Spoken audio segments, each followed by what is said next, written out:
Қайырлы кеш достар, құрметті ата-аналар, қосылып жатқан кісілер болса қош келіп жатсыздар.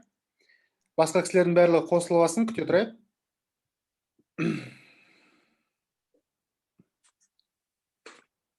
Алло. Алло.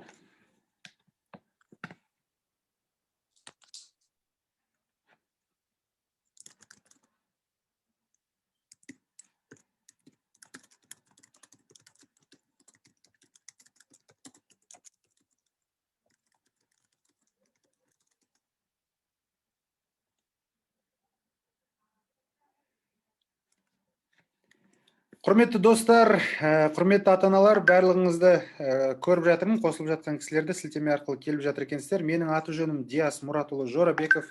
Қазір жақынырақ танысамыз. Бүгінгі біздің вебинарымыз 45-ші мектептің мұғалімдерінің өтініші арқылы болғалы жатқан вебинар. Мен сол мектептің түлегімін. 2007 жылы менің сыныптастарым бітірді. Мен 9-шы сыныптан кейін 2005-те мектептен кеткен болатынмын.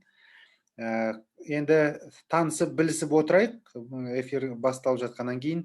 Араларыңызда 9-шы сыныптар болса, 10-шы сыныптар болса, кім қай класс оқиды, солар чатқа жаза отырса, өздерінің оқитын сыныптарын біз біліп отырайын. Қай кісі қай сыныпта екен, қанша адам қай сыныптың балалары екен, соған орай қазір ақпарат берем, информациялар беріп, сіздерге түсіндіріп, бүгін не істесеңіз, ертең жақсы оқу орындарына оқуға бара аласыз, сол бойынша көп нәрселер беретін болам. Жарай ма? Бәрін мұқият тыңдап жазып алыңыздар. Қағаз қаламдарыңыз болса, дайындап алыңыздар. Ата-аналар осы жақта отырған кісілердің барлықтары, сіздердің де сұрақтарыңыз болса, бір қағазға түртіп отырыңыздар. Өйткені арасында тоқтатып сұрақтарға жауап беретін болам. Сол кезде жаңағыдай ұмытып қалып сұрақтарыңыз есіңізден шығып қалып, артынан қап сұрай алмай қалдым деп қалып жүрмеңіздер. Сол үшін бірімізге дайын отырайық та. Кім қай сынып оқиды, жаза отырыңыздар достар, мен біліп отырайын. Мысалы, Ақмарал Каунтаева 9-шы сынып екен. Мен айтам да, мектепте оқыған кезімде осындай бітірген түлектерменен осындай эфир жасап, осындай ақыл кеңестерін айтатын кісілер болғанда, ендігі бұдан да үлкен жетістіктерге жетуге болар еді деп ойлаймын. Енді әр нәрсенің қайыры бар. Бірақ дегенмен сіздердің шанстарыңыз, келешекте үлкен жетістікке жету шанстарыңыз, әсіресе мұнда отырған оқушы балалар, өте көп деп ойлаймын. Егер де алдын ала өзіңіздің өмірлеріңізді дұрыс жоспарласаңыздар, уақыттарыңызды дұрыс қолдансаңыздар. Сол мәселелерді қазір сөйлесетін боламыз. Ата-аналарымыз да қосылсын, балаларымыз да қосылсын. Күшті бір эфир жасауға тырысам. Жақсы. Маған қандай да бір сұрағы бар кісілер болатын болса, дауыстарыңызды қосып, сұрақтарыңызды қойсаңыздар болады. Мен эфирді еще сақтап жатырмын. Егер де ешқандай проблема болмаса, эфир біткеннен кейін сақталған видеоны YouTube-ға салып, сіздерге группаларыңызға сілтемесін жіберіп қоюға болады. Бірақ әрине тікелей эфирде қатысып, сұрақтарды қойып, ақпаратты бірінші ауыздан естігенге не жетсін дейді ғой. 97 жылы мектепке барып, 2005 жылы мен 9-шы сыныпты бітіріп шықтым. Сіз 45-ші мектепте барлықтарыңыз оқисыздар ғой. Енді ол мектеп өте керемет мектеп, алтын ұям. Осы жақында ғана мектепке барып, ішіне кіріп, көріп, сағынышымды басып, әжептәуір мәз-мейрам болып қайтқан жайым бар еді. Бұл мектептің ішінде өткен талай жақсы кезеңдеріміз бар. Еске алатын көп нәрселеріміз бар. Сол себепті мектебімді қатты жақсы көрем. Сол жақтағы мұғалімдерімді конференцияны ұйымдастырып жатқан Ұмсынай апайымыз бар. Апайымызға үлкен рахмет. Ол кісі маған бала күнімнен сол информатика сабағынан сабақ берген мұғалімім. Жақсы танимын ол кісіні. Қазіргі Фарида апайларымыз бар, директорымыз. Ол кісі де біздің алтын апайларымыз кейін келді. Енді мен бар кезде бізде басында Айман Садыковна болды, артынан Айша Бердешевна келді. Біз Айша Бердешевна кезінде оқыдық. Барлықтарыңыздың мектептеріңіз өздеріңізге ұнайды деп ойлаймын, достар. Ұнайды ғой 45-ші мектеп? Разысыздар ғой мектептеріңізге? Жақсы білім алып жатсыздар ғой? Өте жақсы. 45-ші мектептің бергені өте көп, достар. Бұл мектептің қабырғасынан талай білімді жігіттер, қыздар өсіп шықты. Солардың қатарында болуға тырыстық бізде заманында. Әзірге адамдар жиналғанша кішкене әңгімелесе отырайық. Кімнің айтатын ойлары бар, білгісі келетін нәрселері бар, аудиоларыңызды қосып, сұрақтарыңызды қойсаңыздар болады. Менің пайымдауымша шамамен бір 100 шақты адам қосылу керек қазір эфирге. Сол уақыт, сол қазір 74 адам отыр. Кішкене қосылып алғанша бір 5 минуттай күте тұрайық. Одан кейін негізгі ақпаратымызды беруді бастайтын боламыз. Кімнің ойлары, сұрақтары болатын болса, мархабат.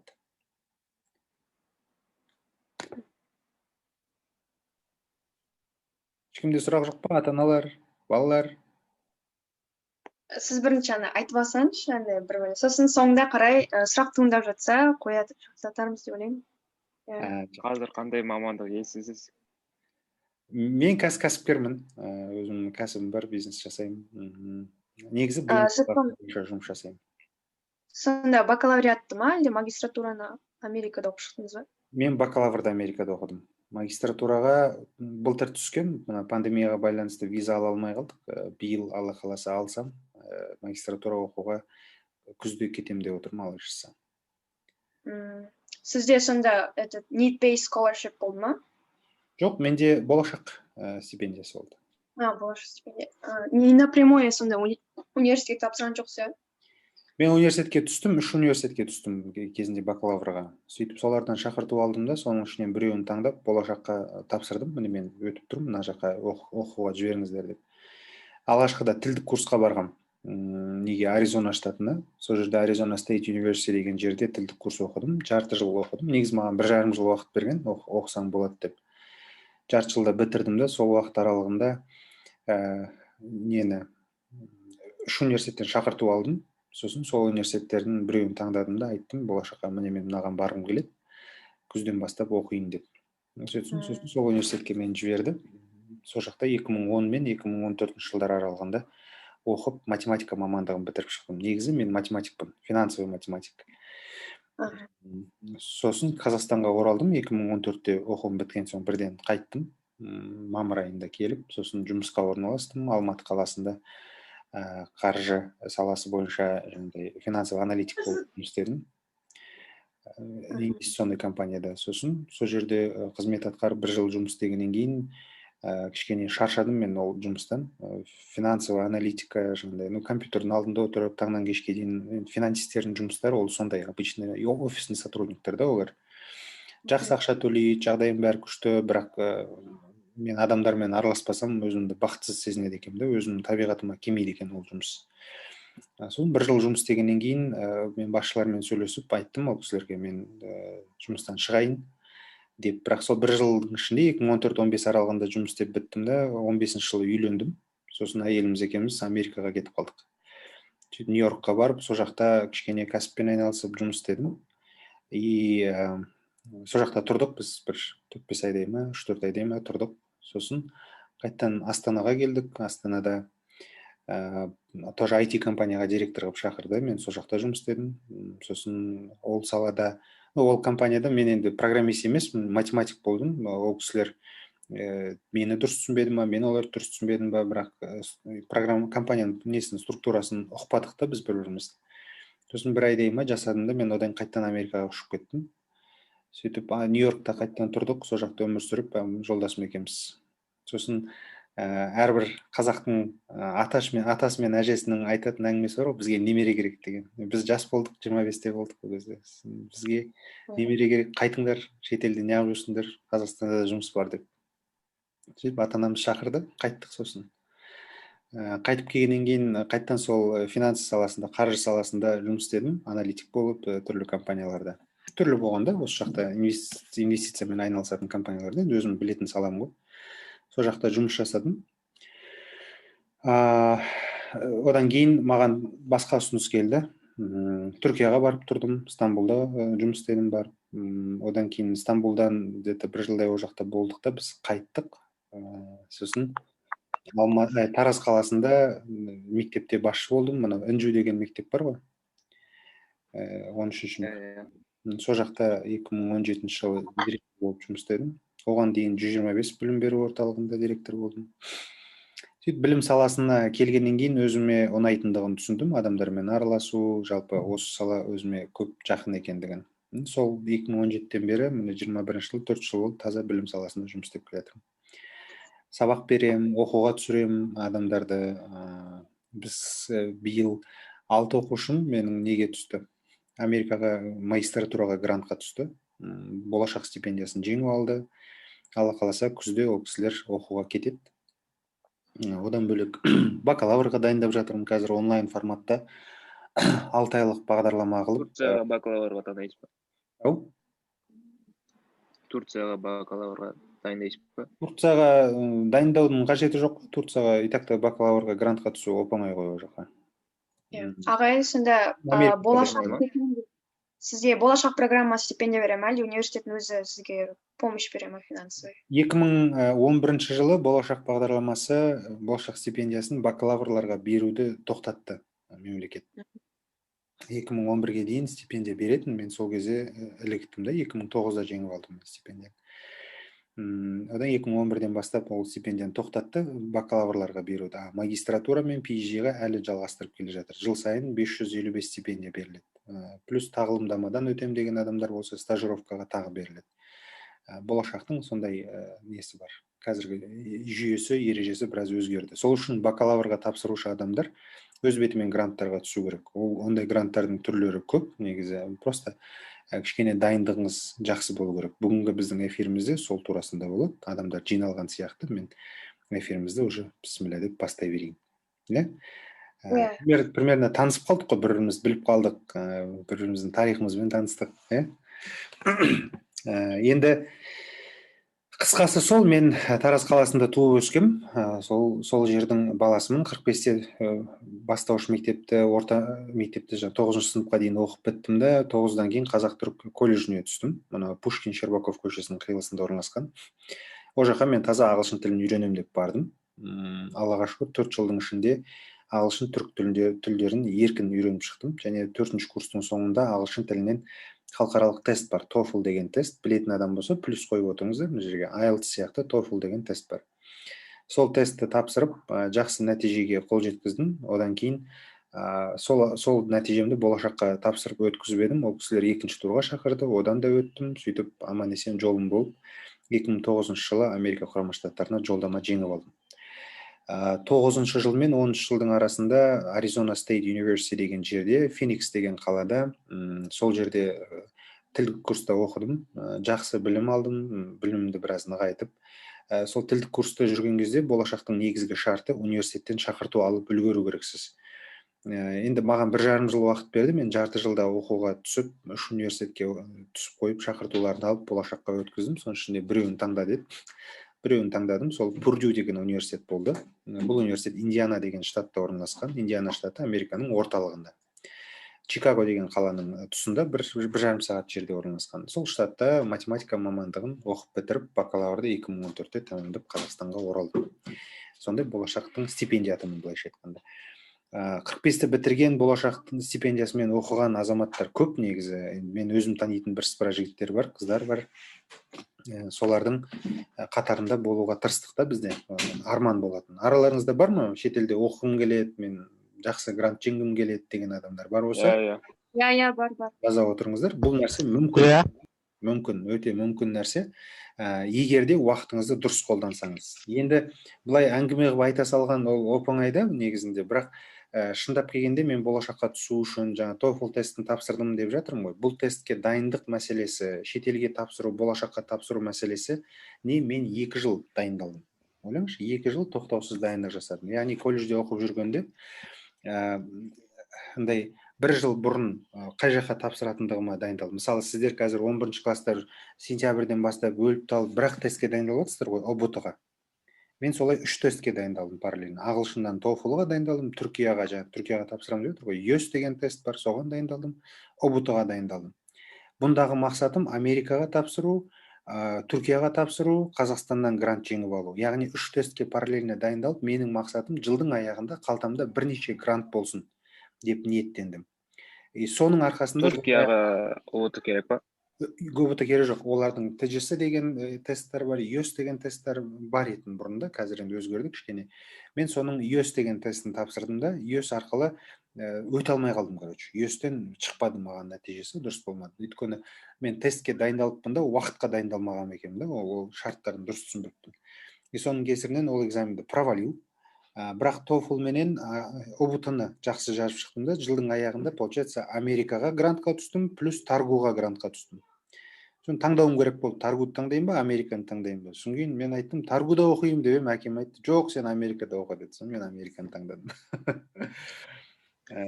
Сөйтіп оқуға түсіп кеткен жайым бар еді. Ендігі айтатын нәрсем, достар, мен Ұмсынай апай маған жазған кезде мен айттым да, неге 9-10-11 мектептің бүкіл балаларын шақырмайсыздар деп. Айтқан себебім, мектеп жасындағы балалардың көп проблемасы уақытын дұрыс қолданбайды, дұрыс стратегия құрастырмайды. И стратегиясы дұрыс болмағандықтан ол адам грантқа түсу мүмкіндіктерінен айырылып қалады. Тура сондай бір аналогия айтайын. Менің туған інім бар. Менен бір жас кіші, бірақ ол Қазақ-Түрік лицейінде оқыды. Қазақ-Түрік лицейінде оқып жүргенде, ол 10 класс оқып жатқанда мен Америкада жүрдім, тілдік курста. Сонда біз інімізге айттым да, сен қай жаққа оқуға тапсырайын деп жатсың десе, мен ОБТ-ға дайындалып жатырмын, физикамен деді. Оның ағылшын тілі деңгейі жаман емес. Мен айттым, сен давай IELTS-қа да дайындал, сосын біз Америкаға дайындалайық, болашаққа да тапсырайық, ОБТ-ға да тапсырайық, Назарбаев университетіне де тапсырайық дедім. Сонда інім, яғни 10 класс оқып жүріп, ол 1 жыл бұрын бастады да дайындықты. Яғни стратегияны қалай құрды? Мен IELTS-қа да дайындалам, IELTS арқылы, мысалы, IELTS-тың нәтижесін Назарбаев университеті жылдың ортасында қабылдайды да, шешімін жылдың ортасында шығарып қояды. Сонда дұрыс стратегия құрды да, ол IELTS-на дайындалды, IELTS-тан ол кезде 5.0 деген балл, проходной балл болған, ол 5.0 балл жинады. 5.0 ма, 5.5 балл ма, сонда жинады. Соған дайындалып IELTS-ны өтіп қойды. 5.5 балл менен, 5.5 дейікші минимум ғой ода. Соны алғаннан кейін бұл Назарбаев университетіне түсіп қойды жылдың ортасында. Жылдың аяғына таман уже болашаққа тапсырып, болашақтан да грант жеңіп алды. Үшінші ОБТ-сын тапсырды да алтын белгісін жеңіп алды одан. Жылдың аяғы келген кезде, бұл 11 класты бітіргенде, яғни 1 жыл бұрын, 1,5 жыл бұрын дайындығын дұрыс бастаған, стратегиясын дұрыс қойған бала, не істеді? Жылдың аяғында Назарбаевтың гранты қалтасында, СДУ-дың гранты қалтасында, алтын белгі арқылы СДУ-ға түсті. Үшінші болашақ оның қалтасында болды. Америкаға оқуға түсу. И сол бала не істеді? Мен Назарбаев университетіне түсем, сол жақта оқимын деді. Өйткені 2010 жылы жаңадан ашылды Назарбаев университеті. Бұлар бірінші поток болып түсті. Өйткені өзінің класынан сол жылы 10 бала оқуға түскен екен. Бәріміз бірге оқиын деп жатырмыз. Мен Америкаға бармай қоям, сен барсың ғой, жүре бер, мен магистратураны оқимын деді. Биыл сол інім магистратураға Бостон университетіне оқуға түсіп, болашақ стипендиясын жеңіп алды. Әр нәрсенің қайыры бар, бірақ айтқым келетін нәрсе, достар, дұрыс жоспарлаған, мақсатын дұрыс қойған. Міне мен мынанша уақыттан кейін мынаған жетем, мынанша уақыттан кейін мынаны жасаймын, ол кезде менің қолымда мынандай нәтиже болады деп жоспары бар болған адам, ол жеңіске жетеді. Сіздің әрқайсыңыз мынаны түсіну керексіз, жігіттер, қыздар. Мен 8 класста отыр, менде 9-10 класстар, 11-лер отыр. Сіз мынаны түсіну керексіз. Жылдың аяғы келгенде, 11 класстың аяғы келген кезде, сіздің қалтаңызда 4-5 университеттің гранты қалтаңызда болу керек. Әдетте қалай болады сіздер? 10 классқа дейін қаңғып демалып жүріп келесіздер де, 11 класстың басында ойбай деп апыр-тапыр ентіға отырасыздар. Солай ғой? Ентіға отырасыз, ентіғіне жыл бойы дайындалатыныз, онда айдағаның 5 ешкі ысқырығын жер жарып, 5-ақ пәнге дайындаласың. Сол ғой? 5 пәнге дайындаласың, енті болатын кезде жазда умудряешься, там шпаргалка алып шығасың. Біреулер ұсталып атады, біреулер жылап атады, біреу телефон алып кіріп атады. Бар жоғы 5-ақ пән сондағы дайындалатын. Сөйтесінде бір балыңды жинап шығасың. Мақұл, біреу экономика таңдайды, географияны бір нәрсені таңдайды да. И сөйтеді, бұл адам не істейді? Грантқа ілікпей қалады. Бір жыл бойы жасаған жұмысы коту под хвост, потому что этот человек все свои карты вложил именно в одну корзину. И на тебе ол лотерея шықпай қалды. Не істеді? Ұтылды адам. Грантқа емес, платный основада оқуға түседі. Көп қой бұндай адамдардың кейстері. Ол адам егер 10 классында, 9 классында сіздер сияқты алдын ала ертерек ойланып, алдын ала дайындалып, бүкіл үмітін ентіға емес, ентіден бөлекте форматтағы экзамендерге тапсырып, гранттарын жеңіп алатын болса, адам ентіға ең соңғы очередь дайындалады да ол кезде. Ентіға мүлдем тәуелдік болмайды. Біздің мектеп жасындағы балалардың проблемасы сол, ата-аналардың проблемасы сол. Дұрыс жоспар құралмағандықтан да қиналады осындай мәселелерде. Сіздің жасамауыңыз керек ол қатені. Әсіресе 45-ші мектептің балалары. Менің енді өзімнің ұшқан ұям болғаннан кейін сіздерге арнайы лекция беріп жатырмын. Мен бірінші рет мынандай бүйтіп 9-10 класстың балаларын жинап алып бүйтіп жасап жатқаным да. Осыған дейін андай кішігірім класстарға ғана бір ата-аналар бір нәрселер сұраған кезде ғана сабақ берушім. Қазір мектепте осындай консультация беріп жатқан себебім сол. Сіздер дұрыс стратегияны құруды үйреніңіздер, ата-аналар үйретіңіздер.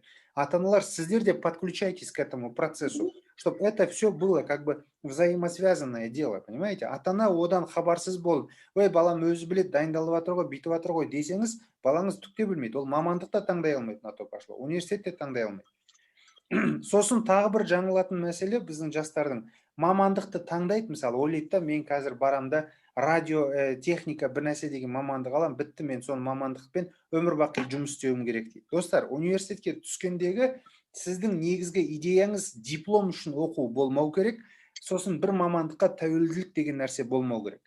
Қазіргі заманда көзіңізді ашып қараңызшы, жан-жаққа, ата-аналар да тыңдап отыр ғой мұнда. Бітірген мамандығымен тура сол салада өмір бақи жұмыс істеп жатқан адамдар қанша процент болуы мүмкін? 100 адамның қаншауы солай жасайды Қазақстанда? Айтыңыздар, ары кетсе 5-6, максимум 10 адам. Қалған адам барлығы заманына сай қай жерден жұмыс табады, Құдай соған ілігіп кетеді. Солай ғой? Қаншама вузды бітірген дипломдары бар, красныймен бітірген жұмыссыз жүрген адамдар бар. Не үшін солай болады деп ойлайсыздар, достар? Ата-аналар, айтыңыздар, не үшін солай болады деп ойлайсыздар? Давайте послушаем ваше мнение. Это парадокс на самом деле. Біз ойлаймыз да, Совет одағынан қалып кеткен менталитет. Аламыз, балалар, сіздер тыңдаңыздар, мынау өте маңызды мәселе. Сіздер ойлайсыздар, мен қазір университетке түссем, грантқа түссем бол, аман есен дипломды алам, все, как бы жизнь налажена, мен жұмысқа тұрам, басқа өмірім болады. Қош келешекті, месе біреулер бар, ойлайды мысалы, келешек, ой, ол болады ғой, ол кезге шейін қоя тұр, алдымен высшее образование алып алайын деп ойлайды. Ондай менталитет, логиканың барлығын тастаңыздар, достар. Кішкене реалист болу керек та, жан-жаққа қарау керек, заманның талабына қарау керек. Қазір кімді жұмысқа алады адамдар?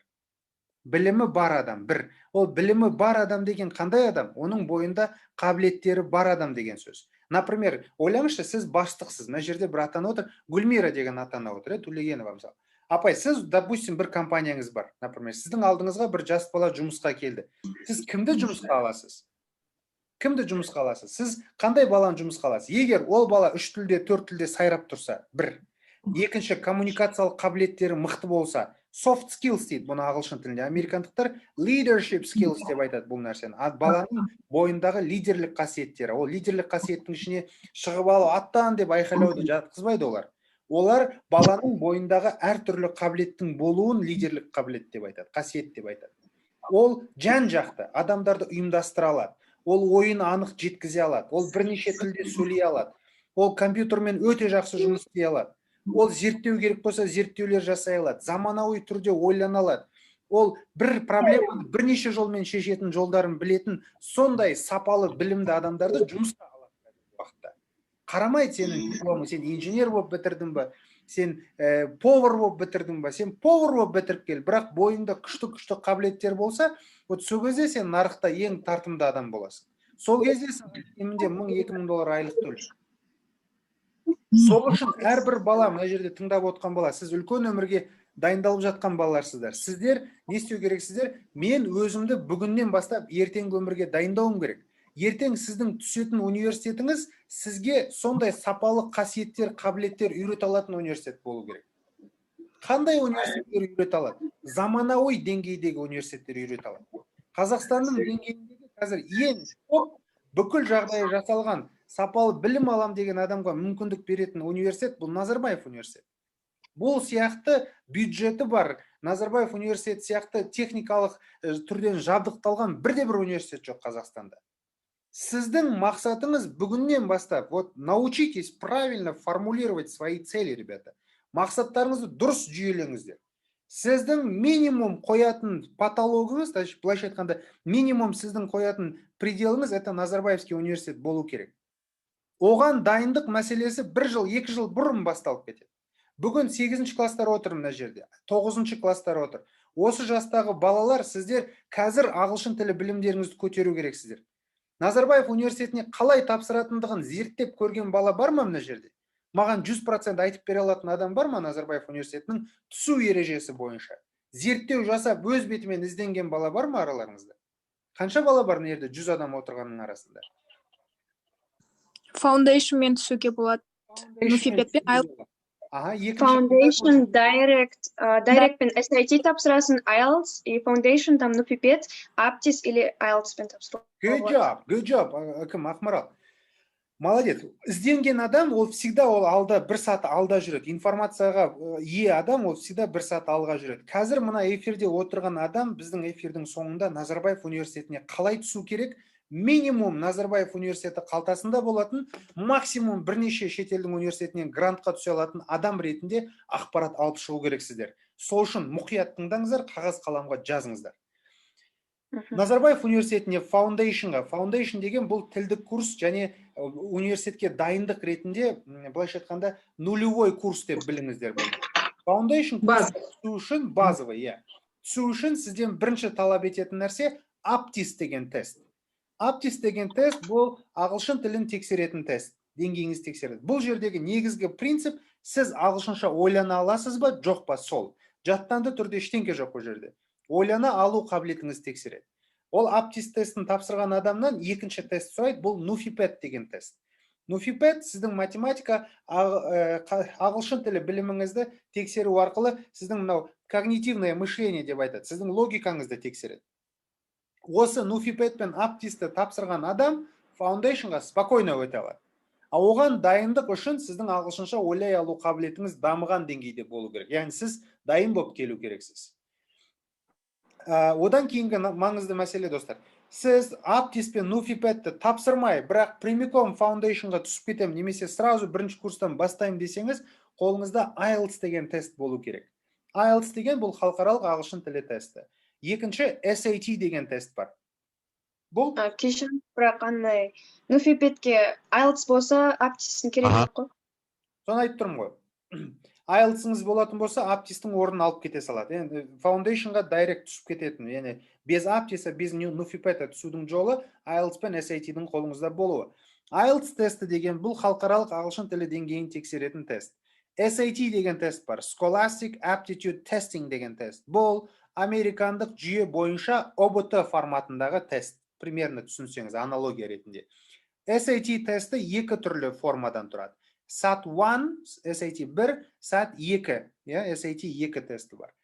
Қазіргі таңда, мұна 19 июньнен бастап, или 12 июньде содан бастап, SAT 2 деген Subject Test деген тесті мүлдем алып тастап жатыр жүйеден.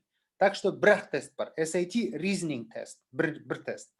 Бұл SAT тестінде екі пән бар, достар. Біреу ағылшын тілі, біреу математика. Осы екеуін тапсырсаңыз, яғни SAT тестін тапсырсаңыз, максимум 1600 балл бар. Қазірден 9-шы сынып, 10-шы сыныптың балалары ағылшын тілі деңгейлерін дамытса, жақсы деңгейде ағылшынша білетін деңгейге жетсеңіз, одан кейін SAT тестіңізді тапсырып қойсаңыз, оны заранее можно сдавать, не обязательно 11-ші классқа келгенде. Сіз SAT-ді тапсырып қоясыз. SAT-ді тапсырасыз, IELTS-іңізді тапсырасыз, дайын екі результат бар. IELTS тестіңіздің нәтижесі 2 жылға жарамды. 9-шы сыныпта, 10-шы сыныпта тапсырып қойған адам 11-ші сыныпта дайын отырады.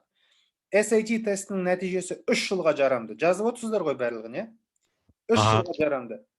9-шы сыныпта тапсырған балаңызды... Алло. 9-шы сыныпта тапсырған баланың нәтижесі 11-ші сыныпқа шейін жеткілікті болып тұра береді. 9-да тапсырдың, аз алып қалдың ғой, қайттан тапсыруға болады. Жылына 4 мәрте рұқсат беріледі SAT-ға. Хочешь, 10-шы сыныпта да тапсыр.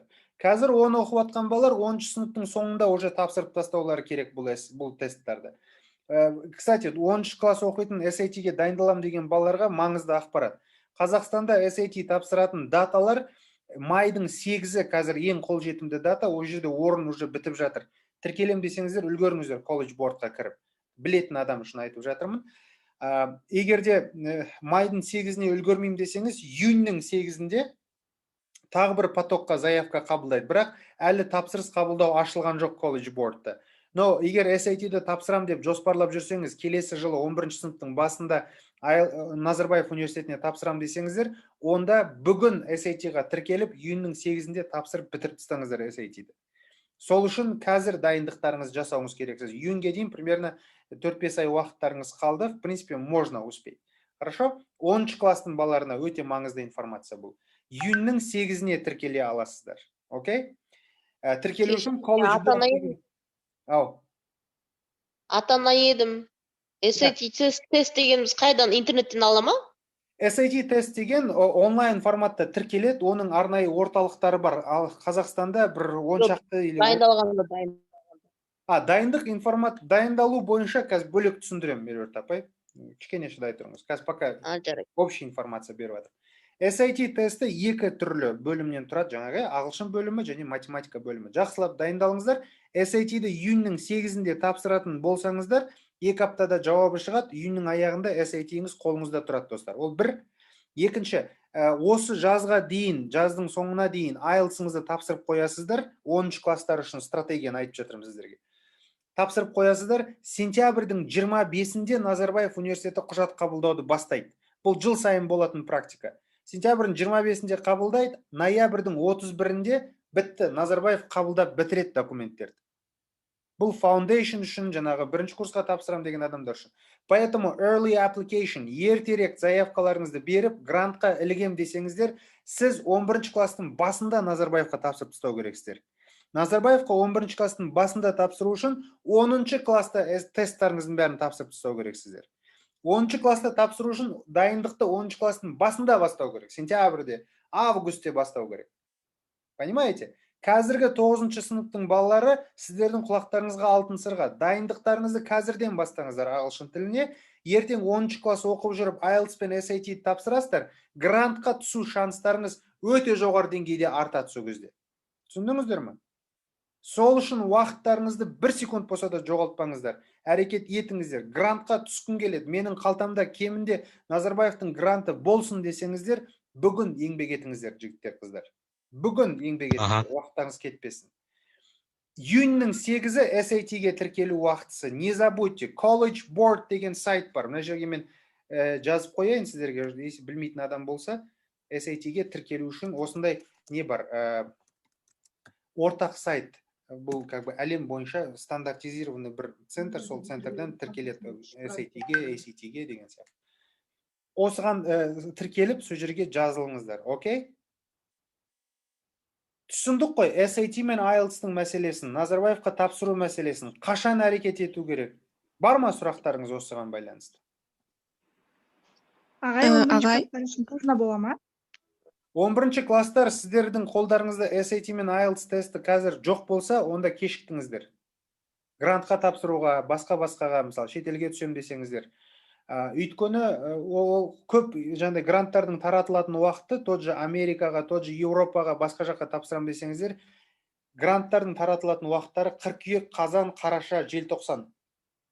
Максимум желтоқсан это самый поздний срок. Негізі күздің алғашқы 3 айында гранттардың барлығы көп жағдайда таратылып бітіп қояды. Сол үшін асығыңыздар. Қазір 10 класс, 9 класс оқисыздар ма, 11 класстың басында сіздің тесттарыңыздың бәрі дайын тұру керек. Чики-пуки болып. Окей? Енді 11 класстың оқушылары қазір не істесе болады? Кешігіп қалды ғой. 11 класстар тыңдап алыңыздар. 11 класстың балалары кешігіп қалған болса, онда тұрған ештеңке жоқ. Сіздер хорошо, қазір ОБТ-ға дайындалып жатсыздар, но қазір IELTS-қа дайындықтарыңызды бастаңыздар, SAT-ге дайындық бастаңыздар. Ничего в этом страшного нет. Gap year деп айтады бұны американецтер. Бір жыл свободный, бір жыл уақыт алыңыздар да, сол уақытта жақсылап осы халықаралық тесттардан өтіп, сіз келесі жылдың күзінде, яғни мынау 21 емес, 22-нің күзінде университеттерге тапсырыстарыңызды беруді бастайсыздар. Сол кезде сіздің грантқа түсу шанстарыңыз әлдеқайда жоғары болады. Түсіндіңіз ғой? Осы мүмкіндікті жоғалтып алмаңыздар. Яғни бір жыл экстра уақыт алсаңыздар болады, как бы сіздерге выгодно будет. Одан кейінгі мәселе, так, 11-лерге. Егерде шама шарқыларыңыз келсе, мысалы, таза мен бәрібір все равно Америкаға түскім келеді, кете берсем бола ма, мен өз ақшаммен де оқи алам десеңіздер, 2+2 деген программа бар Америкада. Бұл 2 жыл средний специальное образование беретін колледждерде оқисыз. Бұл community colleges деп аталады бұндай оқу орындары. Оған оқуға түсу жеңіл, базовый английскиймен де спокойно өтіп кетуге болады. Зато ол жерде оқу жеңіл болғаннан кейін бір екінші мәселе өте арзан төлем ақысы. Мысалы, жылдық төлем ақысы 5.000 мен 7.000, 10.000 доллардың ар жақ бер жағында. Оны как бы екі бөліпте төлеуге болады да. сондай оқу орындарына комьюнити колледжға түсіп алып, мысалы 2 жылыңызды оқып бітіп, как раз сол уақытта Америкаға адаптацияңыз бітеді, параллельно оқып жүріп жұмыс та істеуге болады. Ондай оқу визасы болады да сіздің қолыңызда. Жұмысыңызды жасап, өз ақшаңызды өзіңіз төлей алатын деңгейге де келуге болады. Бұл комьюнити колледжда жасалынатын процесс. 11-ші класстар на платной основе сондай оқуға түсіп Америкаға 2 жыл комьюнити колледжда оқуын бітіріп, тағы соңғы 2 жылын үлкен университеттерде бітіреді да высшее образованиесін алып, американский дипломменен аман-есен шықсаңыздар болады.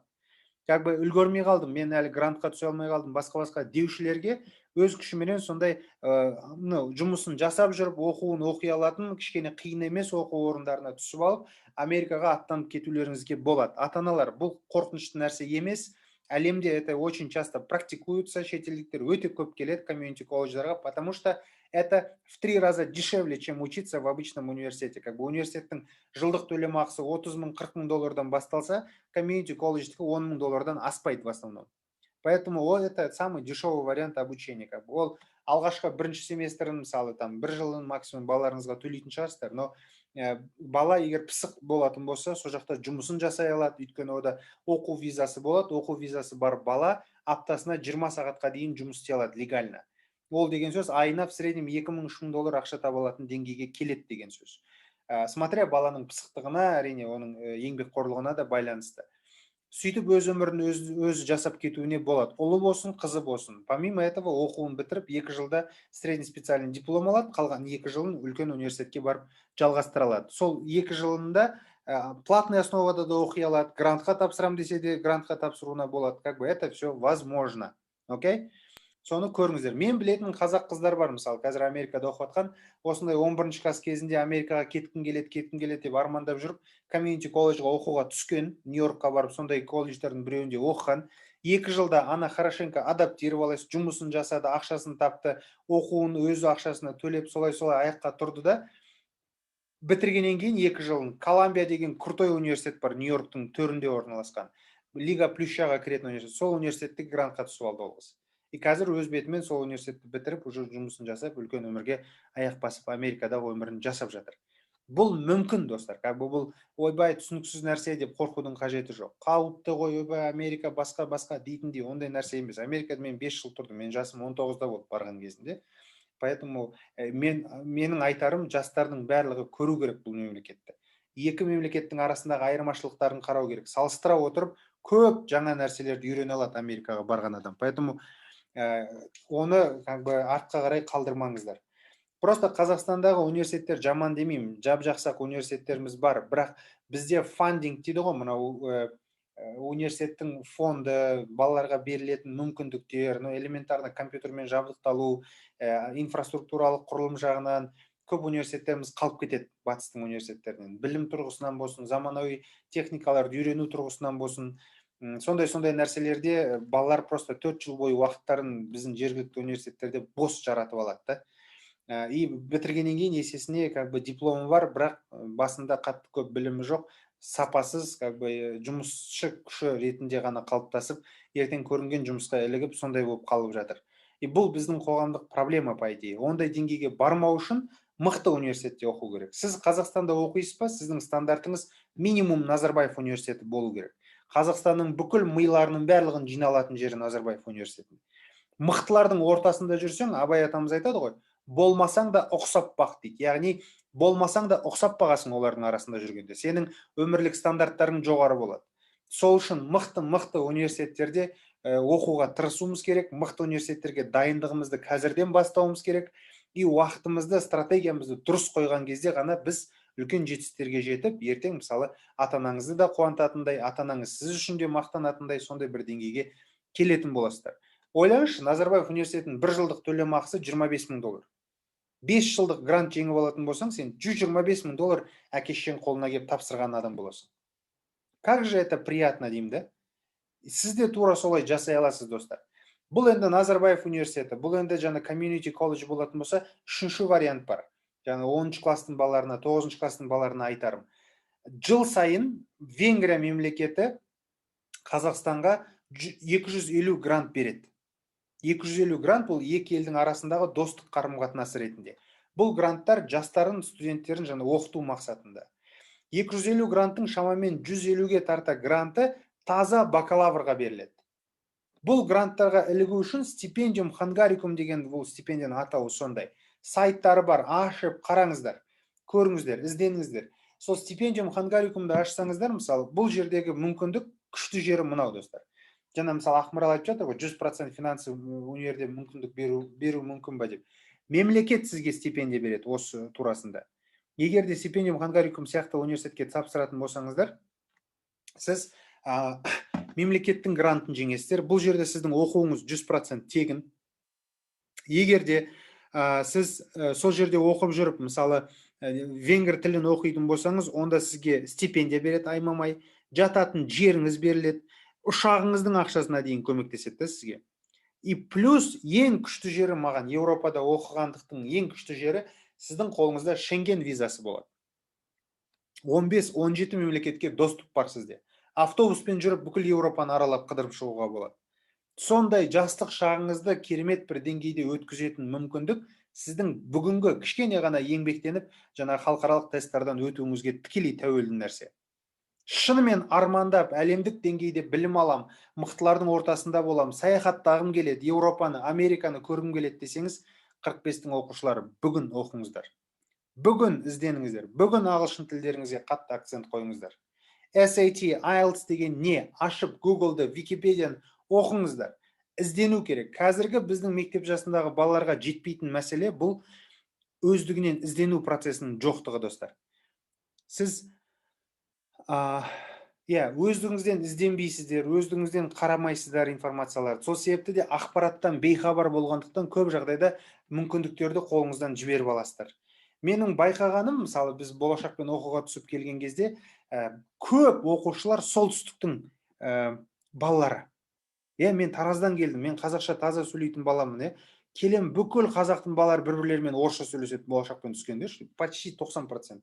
Мен ашуланып сұрайтын ғой, неменеге сендер қазақша білмейсіңдер?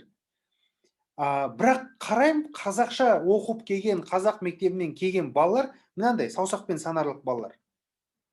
И сонда уақыт өте келе мен бұл тенденцияны өз-өзіме сұраймын да, не үшін бұл солай депші? Неге біздің қазақ тілді балалар келіп болашақпен оқымайды? Тегін стипендия ғой, және қазақтың маңдайына берілген бақыт қой деймін да, бұны неге қолданбайды біздің бала? Кейін уақыт өте келе түсіндім, мен мектеп саласына келіп, балалардың ішкі өмірлерімен араласқан уақытта түсінгенім, біздің жастар өз бетімен іздену дағдысынан бейхабар. Мектептер бұл нәрсені үйретпейді балаға. Тек қана дайын нәрсеге аузыңды аш, мен сен аузыңа салам. Осындайға үйретілгенде бұл қазақ мектептің балалары. Орыс мектептің балалары сен сұрамасаң да сенен жұлып алады информацияны. Орыс мектепте оқыған қазақтың балалары сол шетелде оқып жүрген. Сіздер солардың арасында болу керексіздер. Сіздер үйрену керексіздер. Мен орыс мектебі жаман, қазақ жақсы деп олай айтып жатқаным жоқ. Айтқым келгені, қазақтың балалары өз бетімен іздене алатын деңгейді қабілетті, қасиетті бойларында жаратса екен деймін да. Менің жан айқайым бүгінгі жеткізгім келіп отқан месседж осы сіздерге. Түсініңіздер ме? Посыл. Ізденіңіздер, қараңыздар. Бүгін мақсаттарыңызды айқындаңыздар. Нақты қай университетте, қай мамандыққа, не үшін барасыз, қанша жылға барасыз, қандай гранттары бар, қандай бағдарламалар бар, ақтару керек барлығы. Мен мысалы қазір оқуға тапсыратын адам емес, маған грант керек емес, бакалавр тем более керек емес. Но я учу это все. Мен қараймын, ізденемін да, маған керек емес болса да ізденемін. Потому что я хочу помочь таким ребятам, сіздер сияқты балаларға көмектескім келеді. Түсіндіргім келеді, оқысыншы деймін да балаларға. Сіздер осын оққан кезде, жігіттер, қыздар, сіздер осы бір идеяменен, бір мақсатпенен өмір сүрген уақытта бос нәрсемен айналыспайтын боласыздар. Сіздерге ешкім ақыл үйретіп әңгіме айтамайтын болады. Сіздер бос уақыттарыңызды алып, Instagram, TikTok түсіріп қуып жүрмейсіздер. Сіздердің әр уақыттарыңыз, минуттарыңыз, секундтарыңыз, сағаттарыңыз санаулы болады. Бос отырып, былшылдап скамейкада семечка шағу деген нәрсе болмайды сіздерде. Сондай мақсаты асқақ, биік жігіттер мен қыздар ертең мемлекетіміздің келешегі болатын адамдар сіздер. 45-тің балалар өте білімді, достар. Мен сізге айтайын, сіздер өте білімдісіздер. Сіздерде сондай мықты мұғалімдер бар, сіздерге үйретіп отқан сапалы білім бар. Қадірін кейін есейген уақытта түсінесіздер. Біле білсеңіз, мен Америкада оқығандағы математика білімімнің негізін осы мектептің мұғалімдері маған қалап берген. Құрманбекова Сара деген мен класс жетекшім болған. Математика сыныбында оқыдым мен, тереңдетілген класста. Сол жердегі үйренген сабақтарымды Америкада қолдандым, достар. Бұл менің 45-тің маған берген білімі. Сіздерде сондай мүмкіншіліктеріңіз бар қазір. Соның қадірін, мақсатын, берген берекесін көре алатын заман қазір сіздердің қолдарыңызда. Сізге ақыл айтатын, көрсететін, жол көрсететін, сол жолды жүріп өткен ағаларыңыз, әпкелеріңіз бар. Отырмыз алдыңызда. Хабарласыңыздар, сұраңыздар, жазыңыздар, қолымнан келгенше түсіндірем. Бірақ бүгін мақсаттары айқын болмаған бала, айта аласыз ба? бүгін мақсаттары айқын болмаған бала, достар, ертең бүгін мақсаттарын айқындап қойған балаларға жұмыс істейтін болады. Түсіндіңіздер ме? Біреуге жұмыс істегім келмейді. Ертең біреудің ақшасына, айлығына тәуелді болғым келмейді. Өзіме би, өзіме қожа болғым келеді. Мен сапалы өмір сүргім келеді. Әлемді аралағым келеді. Ата-анама жәрдем еткім келеді. Отбасымды күшті деңгейге көтергім келеді десеңіз, әсіресе еркек балалар отырған осы жердегі. Жалқаулықты қойып, даналыққа өту керек. Іздену керек. Қазір мақсаттарыңызды айқындауларыңыз керексіздер. Ата-аналарыңызбен ақылдаса отырып, келешегіңіздің жоспарын, сызбасын бәрін сызып, конкретно әрекет ету керексіздер. Сонда сіз ертең Европаны да аралайсыз, Американы да аралайсыз, Канадаға да грантқа түсесіз, Түркияны армандап отқандарың болса, Түркияға да грантқа түсесіңдер. Оп-оңай нәрсе Түркияға грантқа түсу деген. Ол жақта сонша университет бар, практически тегін алады сізді оқуға. Истанбул университеті деген университет бар. Мен Истанбулда тұрғам 2016-17 жыл. Жылдық төлемақысы, егер даже на платной основе оқитын болса, $700, достар. Это 250 мың теңге ме, 300 мың теңге ме, қазіргі мен санасам? Жылдық төлемақысы. Біздің таргу 500 мың сұрайтын жер қазір. Истанбулда оқисың да сен, даже на платной основе. А бесплатныйына түсетін мынанша мүмкіндіктер бар. Не өзіңіз іздеу керек, қарау керек, оқу керек, университеттердің сайтына кіру керек. Қандай информация бар, қандай стипендиялар бар. Вот сондай ақпараттарды қараған кезде сіздің алдыңыздан ашылады есіктер, біртіндеп ашылады.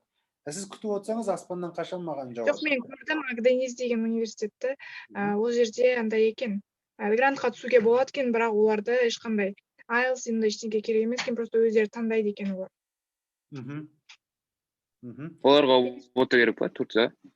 ұбт негізі ұбт сұрамайды. ұбт біздің тек Қазақстан үшін ғана маңызды. Даже Ресейдің ЭГСі бар ғой, ЭГ деген экзамен. Ол тек қана Ресейдің төңірегінде ғана қажет, басқа ешкімге керек емес. Поэтому ұбт шешенкеңізді шешпейді сіздің. Кеш жарақ бір сұрақ қойсам бола ма? Тараз қаласында Назарбаев мектебіне қай жер дайындайды? Университет шығар. Назарбаев мектебіне дайындайтын... Назарбаев университетіне қай жер дайындайды? Сол қателесіп. Назарбаев университетіне білмеймін қай жер дайындайтын. Таразда ғой тұратын, мен емес қой, мен Алматыда тұрамын ғой. Соны білейін деген. Сосын тағы бір маңызды нәрсе, жастар, ұлдар, қыздар, тыңдаңыздар. Университеттерге тапсыратын кезде университеттер сіздің портфолионыңызды зерттейді. Яғни сіздің өткен өміріңізде мектеп қабырғасында жүргенде қандай жетістіктеріңіз болды. Бұл өте маңызды этап. Мысалы, Гарвардқа тапсыратын адамдардың құлақтарына алтын сырға. Соңғы 4 жылдағы сіздің бүкіл тарихыңызды зерттеп шығады олар. 8-ші класстан бастап бағаларыңызды тексереді мектептегі. Стандартный университеттер обычно 10-11-дің бағаларын сұрайды. Бұны транскрипт деп айтады. Сіздің мектептің бағаларын солай запрос жасайды, соларды көрсетесіздер. И транскрипттарыңызды дайындап жасау үшін бүгін мектептегі бағаларыңызды реттеңіздер. Маған баға керек емес, баға үшін оқымайым деп қанша өтірік сылтауратып оқымаудың амалын тауып жүрген адамдар болса, құлақтарыңызға алтын сырға сіздерге. Оқыңыздар. Бүкіл бағаларыңыз 5 болсын. Орташа бағаларыңыз жақсы болса, ертең шансыңыз бір саты жоғарыға өседі. Бағасы төмен адамдардың грантқа түсу шансы төмен болады. Бұны біліп қойыңыздар. Ол Түркия болсын, ол Америка болсын. Высокий GPA болу керек қой. GPA деген сол орташа баға. Ағай, бірдеңе сұрасам үшін, осы универге тапсыратын шетелге extracurricular activitiesке не айтсаңыз болады? Енді сіздің мектептегі бағаларыңыздан бөлек, сіздің лидерлік қабілеттеріңізді дамытатын бір ұйымдарда жұмыс жасағандығыңыз абзал. Яғни жан-жақты болғандығыңыз абзал. Мысалы, мен жақында ғана бір неден көріп қалдым. Неден көрдім? TikToktан көрдім бе? Инстаграмнан көрдім бе? Кстати, TikTokта өте көп пайдалы информация беретін каналдар бар, аккаунттар бар. Енді TikTokты мен отырып билеу үшін, қуалау үшін емес, мен сондай каналдарға жазылып алып тыңдаймын да олардың бәрін. Зерттеу мақсатында, как бы для информации. Мысалы, мынандай нелер бар. Neupusти.net деген сайтқа мына Ермек Жапар деген кісі молодец екен, рахмет. newpussy.net деген сайт бұл қазақстандық сол гранттар жөнінде ақпараттар тарататын күшті бір сайт негізі. Ол жақта ақылы услугалар да бар, тегін услугалар да бар. Сол жерде жариялады, по-моему, Инстаграмнан көрдім. Қазір тегін дәрежеде Камбоджада өтетін бір конференция бар екен. Жастардың, именно мектеп жасындағы балалардың несі. Сондай бір жиындары болғалы жатыр екен. Соған тапсыруға болады, полностью грант обеспечен екен де. Бірақ тапсыру үшін әрине сіз өзіңіздің портфолиоңызды көрсетесіз, қандай да бір жетістігіңізді, бәлкім эссе сұрауы мүмкін, оның сайтына кіріп қарап зерттеу керек. Егер де сол шарттардың бәріне сәйкес келетін болсаңыз, мысалы Камбоджа бар ма, жаңағыдай сондай шетелдік ұйымдардың арқасында мысалы басқа елге барып волонтерлық қызмет атқарасыз ба, я болмаса мысалы даже элементарно Артек сияқты лагерлер бар ғой, бізде Бурабайда жасалынады, жыл сайын жазда мектеп жасындағы балалар барады мысалы. Сондай лагерлерге барып, белгілі бір жарыстарға қатысып, сондай жетістіктеріңізбен оралып, көп информация, былайша айтқанда жетістіктерді, портфолиоларды, әртүрлі активитиларға қатысқан нәрселеріңіздің барлығын жинай беріңіздер. Спортқа қатыссаңыз да, даже бар ғой, мысалы, американецтер өзі сондай халықта бұл балаларын прям бірінші классынан бастап эголарын бар ғой, өзінен үлкен қылып өсіреді. Прям сондай тәрбиелейді. Балаға деген құрмет, оны үлкен адам сияқты көреді. И олардың кішкентай жетістігін мынандай тұрып жариялап айтады. И это как бы повышает самоуверенность детей. И они этого хотят от иностранных людей. Бізде қазақта кішкене, біз Орта Азияда біраз тәрбиеміз басқаша ғой, дәстүріміз басқаша, как бы ислами, кішкене қазақи дәстүрлеріміз бар болғандықтан, кішкене жуастауымыз, елдерге өзімізді паш етіп көрсеткен бізге ұят саналады, кішкене қысыламыз ғой. Бұл нәрсе шетелге оқуға түсу үшін кішкене кедергі болады сізге. Мен айтпаймын, ұяттан жұрдай болып қуалап елдің артында айқайлаңыздар, бірақ жетістікке жету керек. Жан-жақты болу керексіздер. Мысалы, біреуіңіз олимпиадаға қатысыңыздар. Я мектептің ішінде мысалы бір ұйымның басшысы болыңыздар. Мысалы, мен сіздердің кезіңізде оқып жүргенде премьер-министр ма сондай бір не болған едім. Өзін-өзі басқару ұйымдары, клубтары болатын. Сондай болып жасайтынмын. И араласа беретінмін да, елдермен араласу, коммуникация. Бұл жерде сіздің soft skillстарыңыз, бағана айтқан, жұмсақ қабілеттеріңіз дамыған екендігін көрсете білу керексіздер. Ертең оқу бітіріп жатқан уақытта, университетке тапсырып жатқан уақытта. Ертең ол сізден мынандай сұрақ қояды, университеттің құжат тапсыру бөлімінде мындай сұрақ қояды. Сіз біздің университетке келген кезде қандай өзгеріс алып келесіз дейді. Қандай сіздің қосатын нәрсеңіз болады. Сол кезде сіз көсілу керексіз да. Мен осы жақта, мысалы, біз жетімдер үйіне көмектесетін ұйымның басшысы болдым. Біз бір жылда, мысалы, 250 балаға жаңағыдай ата-аналарменен бірге отырып, жақсы бір не жинадық, фандрайзинг жасадық, мысалы, ақша жинадық, әртүрлі ярмаркалар жасап, тамақтар жасап, өзіміз оқушылар ретінде тамақ саттық, мысалы. Мен колледжде оқығанда сондай организацияда президент болған едім. Экономика клубы деп аталатын. Біз оқушылар ретінде ярмарка жасап, мысалы, бүкіл колледждің балаларына сэндвичтар саттық, хот-догтар саттық. И на этом, на заработанные деньги мы пошли, купили как бы жаңағы детский домдағы балаларға, ұлан балалар үйі бар ғой, сол жаққа барып балаларға сыйлықтар әпердік. Бір қуанттық та оларды, бір көмегімізді көрсеттік. Бала болсақ та, оқушы болсақ та, өзіміздің қалтамызда бір тиын болмаса да, мы попытались заработать какими-то путями. И это все как бы біз оны эссе жазған уақытта, университетке өзіңді таныстырғанда, портфолиоңды көрсеткен кезде осындай жетістіктеріңді айтуың керексің. И сен соны айтасың да, мен университетіңізге барған уақытта, мен осындай ұйымдарға қатысам, мен осындай ұйымдарда басшы болам, мен сол жақтағы өзге ұлттың адамдарымен қарым-қатынасымды нығайтып, күшті дәрежедегі бір көшбасшы болам деп өзіңізді солай көрсетуіңіз керексіз. Сол кезде сізге олар қызығатын болса, сіздің эссеңізді оқып отырып, мынау мысалы, кім бізде жаңағы жазып отқан қызымыз? Ақмарал мысалы қандай жан-жақты қыз екен, білімі де күшті, IELTS-тан 7,5 алып келіп тұр екен. Эссесін қараш, қандай жетістіктерін қараш, дипломдарын қараш, мектептегі бағасын қараш. Бұл қыз біздің университетте оқуға лайық қыз, біз бұған грант берейік деп, сол кезде сіз туралы ойланатын болады. Видите, а для этого Ақмарал қанша? 9-шы классқа қазір 3 жыл дайындалды ол. Түсіндіңіз бе? Сол үшін достар, бүгін мақсаттарын дұрыс қойып, стратегиясын дұрыс жасаған бала ертең грантқа түсу мүмкіндігіне міндетті түрде ие болады. Сіз әрекетіңізді етіңіз, дұғаңызды етіңіз, Алла тағала сізге берекетін береді достар. Ең бастысы жалқау болмаңыздар. бір-бірлеріңізді тартыңыздар. Айтады ғой, сіз сияқты ойлайтын адамдарды жан-жағыңызға жинаңыздар. Мысалы, Ақмарал шетелге түскісі келе ма, мына жақта Адил шетелге түскісі келе ма, Адия кластасы бар ма, мысалы сондай, олар қосылсын. Бір-бірлеріңізбен дос болып, информация бөлісіп, мынандай ақылды адамдар идеяны талқылауға отырады екен әрқашан. Бір идеяны талқылайды. Идея поступления в зарубежные университеты. Вы, когда сидите, общаетесь между собой, не о ТикТоке, анау жұлдыз мынандай болыпты деген қуып кеткен біреудің керек емес өсектерін талқылағанша, келешектеріңізді талқылап үйреніңіздер. Think big, ойланғанда үлкен ойларды ойлаңыздар. Сіздің масштабыңыз жоғары болу керек, достар. 45-тің әрбір оқушысы осыны үйренсе екен деймін. Сіздердің әрқайсыңыздың қолыңыздан келеді ол нәрсе. Сіз болып, біз болып, ата-ана болып, мұғалім болып, осылай бір-бірімізбен бөлісуіміз керек. Сонда ғана сіз жетістікке жетесіз, достар. Сонда ғана біз мысалы кішімізді батырым деп, кішкентай жеткен жетістігін таудай жетістік қылып көріп, демеп, қолдап әрекет ететін болсақ, Алла қаласа, әрқайсыңыз бір-бір жерді тесіп шыға аласыздар. Мына жерде қанша? 124 адам отыр ма? Әрқайсының шетелге түскісі келетін, үлкен мақсаттарға жеткісі келетін бір арманы, мақсаты бар деп ойлаймын. Сол мақсатқа жету үшін, достар, сіздер бүгін әрекет етіңіздер, бүгін жұмыс істеңіздер. Сонда біз сіздердің жандай үлкен жұлдыз болып жанғандарыңызды көретін боламыз алдағы уақытта. Ағай, американский не дедіңіз ғой, сіз университетке түсу үшін обязательно колледжге түсу керек па? Жоқ, колледжге түсу шарт емес. Қазір 1 минут, достар, 1 минут,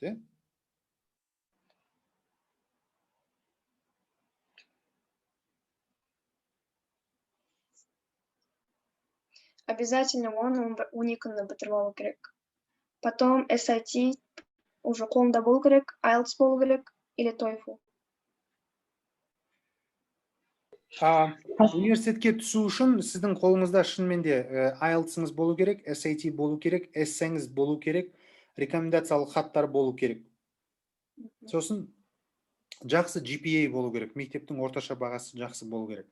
Осы негізгі элементтердің барлығы сіздің қолдарыңызда болса, онда сіздер үлкен жетістікке жете аласыздар. Мына жерде Ермек Жапар бізде мұғалім ғой дейме ағамыз. Атлас новых профессий и компетенций Казахстана деген сайт туралы айтып жатыр. Бұл Саясат Нұрбек деген ағамыздың жасап атқан проектісі деп білемін мен. Атлас новых профессий. Саясат ағамыз өте білімді кісі, өте ақылды, сапалы кісі, біздің болашақтың президенті болған ағамыз. Іздеп қараңыздар. Шынымен де ол жерде сіздерге пайдалы ақпарат болуы мүмкін. Мен бірақ бұл сайтын көрген жоқпын. Но Саясат ағамыз сіздерге жаман нәрсені кеңес бермейді, жаман нәрсеге. Одан кейінгі мәселе, достар. 9-шы сынып болса, араларыңызда 10-шы сыныптың балалары болса, даже 11-шы сыныптар болатын болса, біздің қазіргі жасап атқан жұмысымыз бұл кісілерді 6 айлық, кейбіреулерін 3 айлық деңгейлеріне қарай, сапасына қарай сондай курстармен дайындаймыз онлайн форматта. Менің онлайн курстарым бар, ағылшын тілінде үйрететін, қазақша үйрететін курстар. Бүкіл ағылшынның грамматикасы болсын, оқуға, жазуға қатысты ақпараттардың бәрін қазақша үйрететін курстар бар. IELTS-қа дайындайтын мамандарым бар. Өзімде дайындаймын ол курсқа, мысалы IELTS-қа. Сондай сабақтарға қатысып, университеттен шақырту алатындай, грантқа түсе алатындай мүмкіндіктерді беретін проектлер біз жасап жатырмыз. Аллаға шүкір, міне 2-ші поток қазір жүріп жатыр. Біз желтоқсанда бастаған болатынбыз. Қатысқым келеді, оқығым келеді. Мен 45-ші мектептің оқушысымын десеңіздер, мен сіздерге жеңілдігін жасап берейін. Біз осы ақпан айының шамамен где-то 10-на таман жаңа поток бастаймыз. Сол уақытқа тіркелем, оқимын, мен де сіздердің араларыңызда болғым келеді. Маған да мамандық таңдауға, университет таңдауға көмектесіңіз десеңіздер, жол есік ашық сіздерге. Маған жекеге хабарлассаңыздар болады. Бірақ бұл арзан бағдарлама емес, достар. Өйткені бұл бағдарламаның ішінде сіздерге 6 айдың ішінде IELTS пен SAT тесттарына дайындық курстары кіреді. Бір, екінші сіздердің эсселеріңізді жазып беруге көмектесеміз. 2, 3 мамандық таңдауға, университет таңдауға, гранттарға қай жаққа тапсыруға болады. Бүкіл полный комплекс нелердің барлығы, консультацияның барлығы сіздерге беріледі. И 6 айдың соңында сіздің бүкіл тесттеріңіздің бәрі дайын болады. В принципе, сіз университетке түсуге, тапсыруға дайын деңгейге келесіздер, Алла қаласа.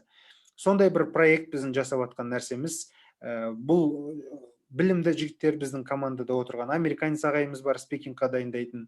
Қазақ жігіттердің көбісі сол командамызда отырған, практически 90% шетелде оқып келген балалар.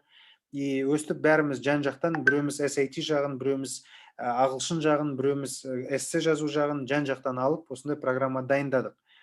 Бұл 6 айлық бағдарлама 9-шы сынып, 10-шы сынып балалар үшін, ал 11-шы сынып балаларға 3 айлық бағдарламамыз бар. Бұл жерде жаңа комьюнити колледждарға оқуға түсіріп, шақыртуын алып беріп, визасын дайындап, консулға дайындап, бүкіл құжатын реттеп, полный пакет услуг жасап беріп жатырмыз.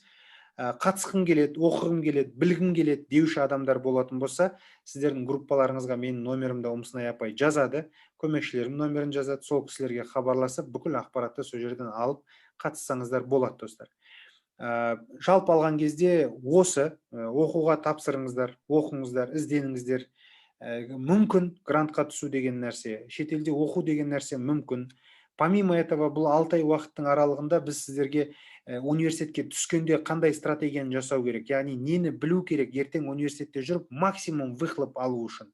Мысалы, мынандай бағдарламалар бар, көбісі білмейді, университетте жүріп обмен бағдарламасымен оқуға болады. Мысалы, мен Америкада жүргенде Сеулдың Йонсей деген университетіне түстім. Параллельно, бір жыл Кореяға барып оқып келуге болады. Помимо того, что мен Америкада грантым бар.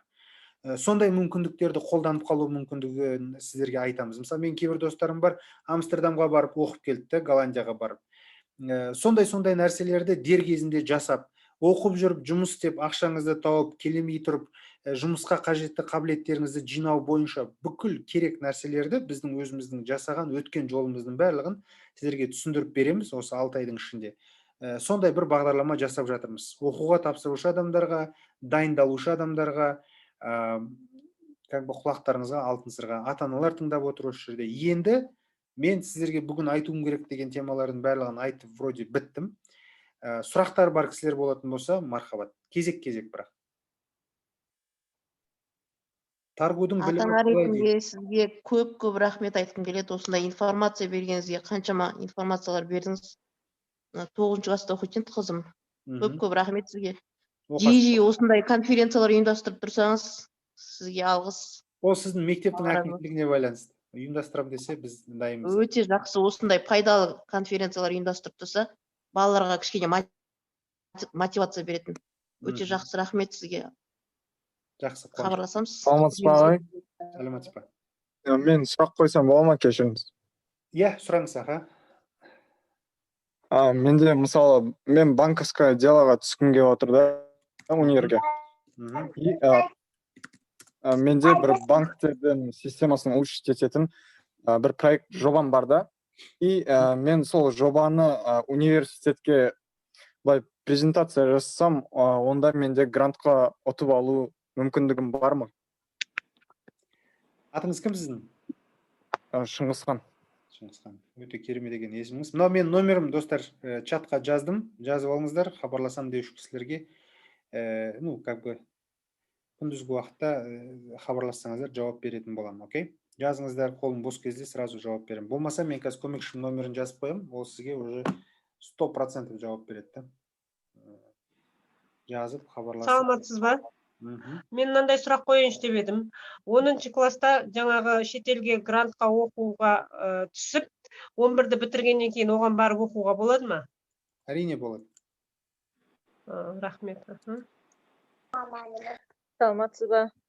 Мен кешірек қосылып едім. Қызым 9-шы класста оқиды, 9-шы классқа түседі, биылшы.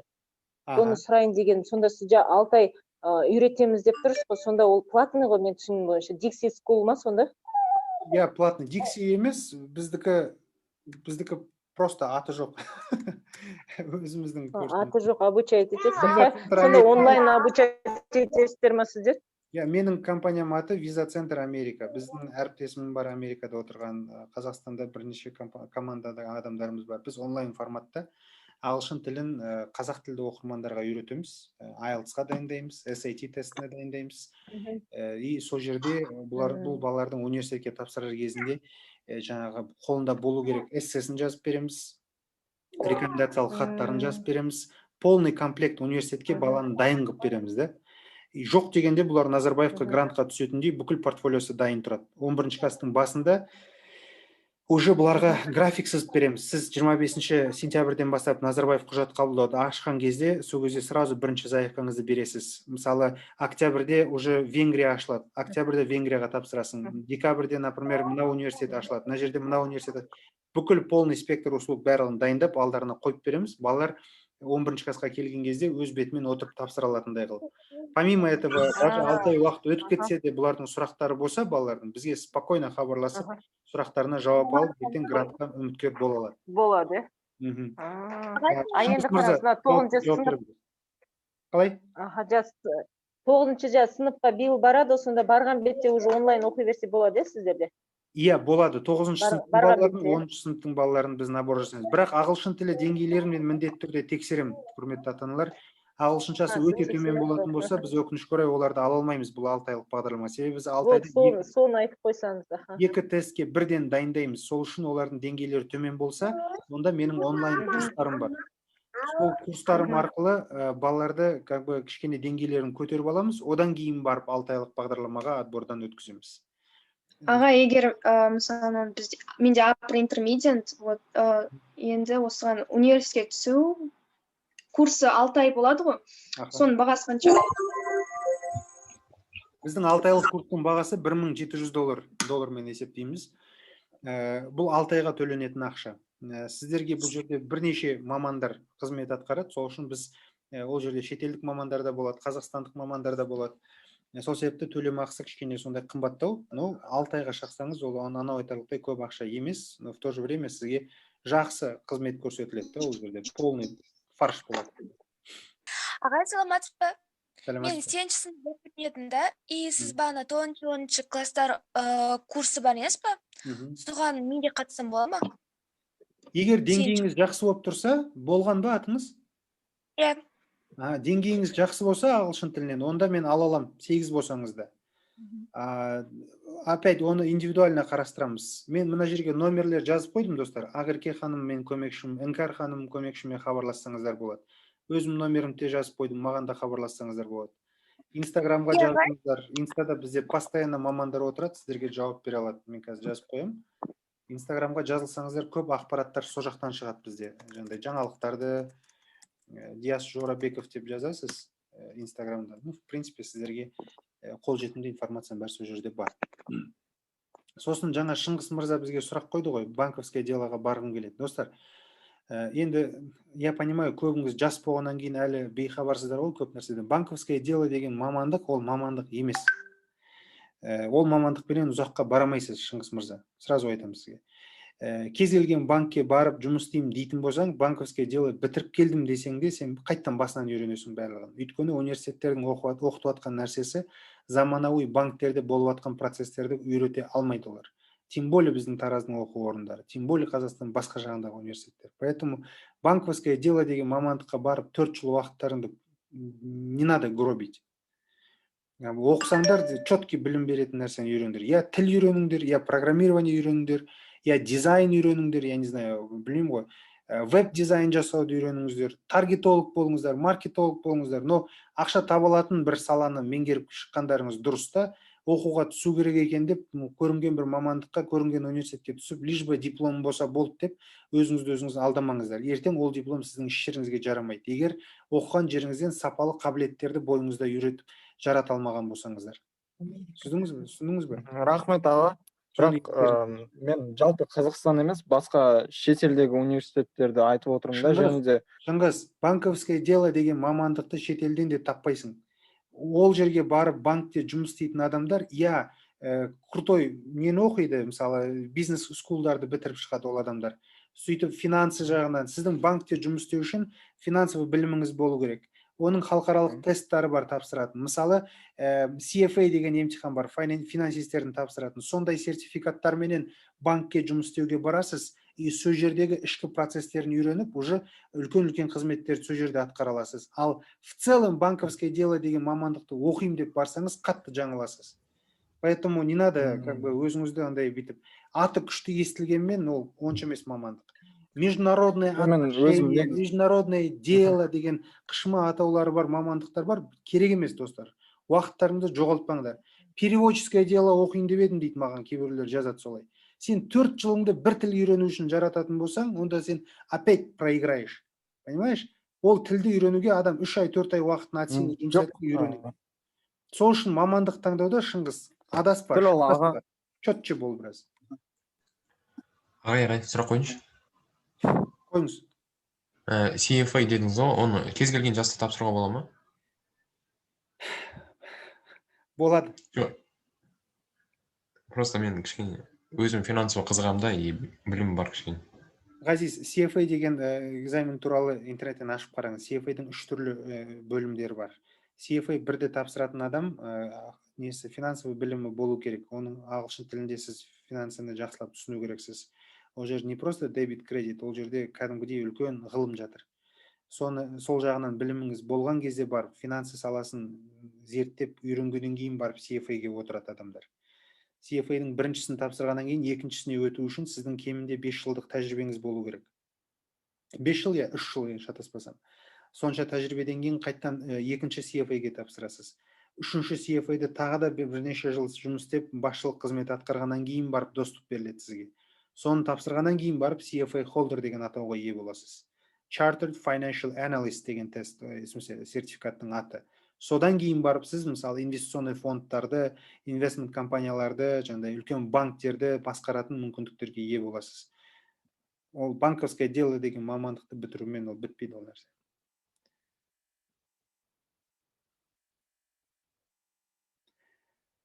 Кімнің қандай сұрағы бар, достар? Саламатсыз ба? Сұрақ қойсам ба ма? Давай, сұраңыз. Тіл таңдайтын оқушыларға қандай мамандықтарды посоветовать етесіз? Қандай тіл таңдайды? Тіл таңдайтын. В будущем тіл таңдайтын болсан, мысалы. Қандай мамандықтар бар? Сіз айттыңыз ғой. Международные отношения дамыса деп қойсыз. Сіз енті бойынша айтып отырсыз ғой. 4-5 пәндер бойынша ма? Достар, международные отношения, международное право деп оқитын адамдар бар ғой, 4 жыл уақыттарын. Мен әпкемде бітіп шықты сол мамандық. It's a waste of time, you know. Don't do it. Learn something that is truly useful, truly valuable. If you don't have anything like that, just forget about it. Don't waste your 4 years of time. You have to invest your time for the proper things. Okay? Before investing anything in your time, you have to make a good research, deep research, work really hard, and then make your decisions according to your analysis. Okay. Can I ask you something? Sure, ask me. Okay. My parents didn't support me to go to the abroad, just going to the universities. So I just explained them second, third, fourth time, but they didn't know about the abroad life. So they afraid that I will killed by someone or raped someone. So I don't know how to tell my parents. I think it's better if your parents will talk with people who have truly good experience in studying abroad, you know, that can explain what is real thing that is happening in different countries. So once your parents will see the real results of studying abroad, and then once they see what kind of university you are choosing and for what reason, what you will get at the end of the point, then I think they may change their minds. Now you are not, maybe you don't have that authority so that your parents will listen to you. That's why it's better if you want, I can help you with this one. You can tell you can give a call to me later, maybe tomorrow, and then I can talk to your parents. And they may ask any questions depending on what they would like to know about studying abroad. Your English is pretty good, and I think you have very good chances of studying abroad. Okay, thank you so much. Yeah, you have to try it. Okay. Take my number and then give a call tomorrow, okay? Okay, yeah. Tell me that you are Akmaral and you're from 45 school, and then I'll be ready to help you. Диас, кешіңіз. Диас, естіліп тұр ма сізге? Ja, естіліп тұр, айтамын. Мен алғашқы жаңа алғашқы сағат 9-да мына неңіз прямой эфиріңіз соның алғашқы бір 40 минутын өткізіп алдым. Сол басында не айттыңыз соны кішкене қысқаша қайталап жіберіп Запись болатын шығар, запись. Достар, мен запись жасап жатырмын. Записьті қазір жасап жатырмын. Эфир каналыңызға саласыз ба?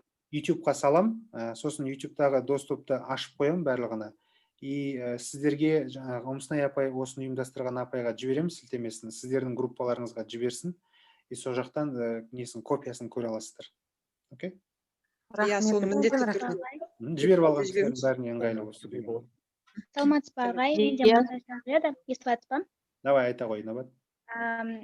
Сіз қазір басқа мамандықтар туралы айтып жатсыз ғой, енді медицина саласына түскісі келетіндерге келсек, мысалы мен өткенде бір шетелде оқып жүрген бір әпкеден сұрап едім, осы сала бойынша шетелге оқуға грантқа түсуге мүмкіндік бар ма деп.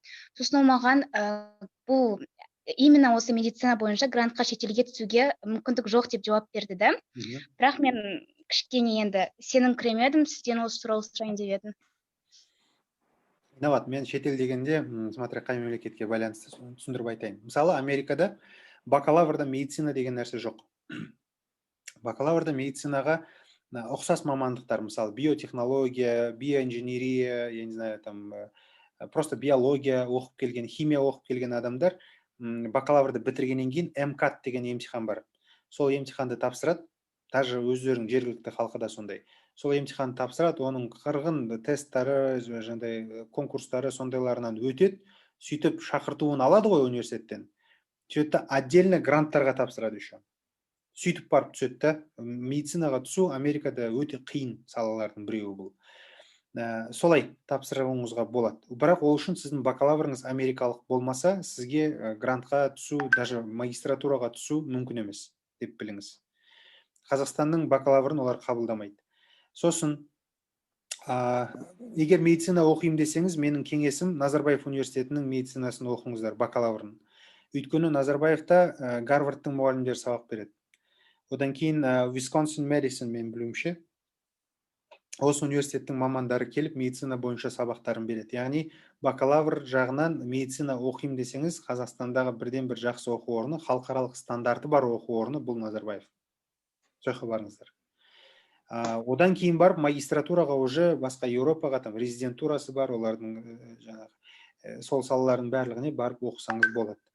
Айтарым осы, яғни оқимын десеңіз, минимум Назарбаевқа дәлдеп көздегеніңіз дұрыс болады. Назарбаев университетінің медицинасына түсу үшін оның белгілі бір шарттары бар, сайттарына кіріп зерттеп қараңыздар. Мен 100% білем деп айтпаймын, қарау керек та оны зерттеп. Өйткені осыған дейін не сталкивался.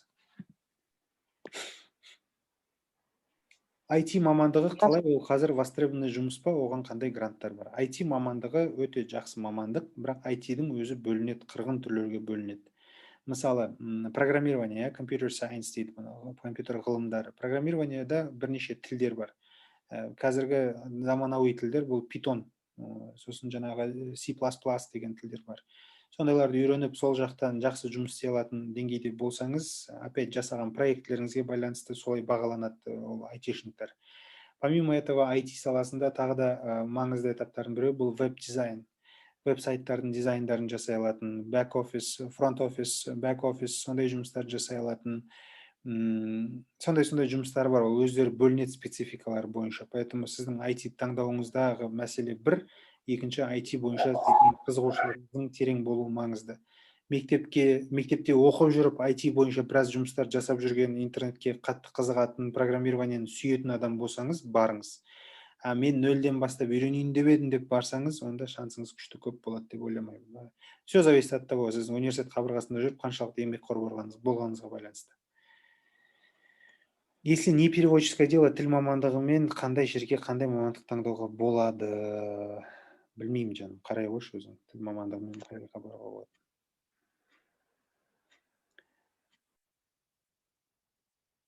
N-Factorial School өте жақсы. Бұл Арман Сүлейменов деген менің досымның, біздің бір университетті бітірдік екенбіз. Сол досымның проектісі N-Factorial программистерге арналған, жаңағы IT мамандығын сұрап атқан жігітке N-Factorialдың курсына қатысып, базовый программирование сабақтарын жақсылап үйреніп алуға кеңес беремін. Арман Сүлейменов бұл Принстонды бітірген, бакалаврын Пурдюда оқыған, біздің университетті бітірген.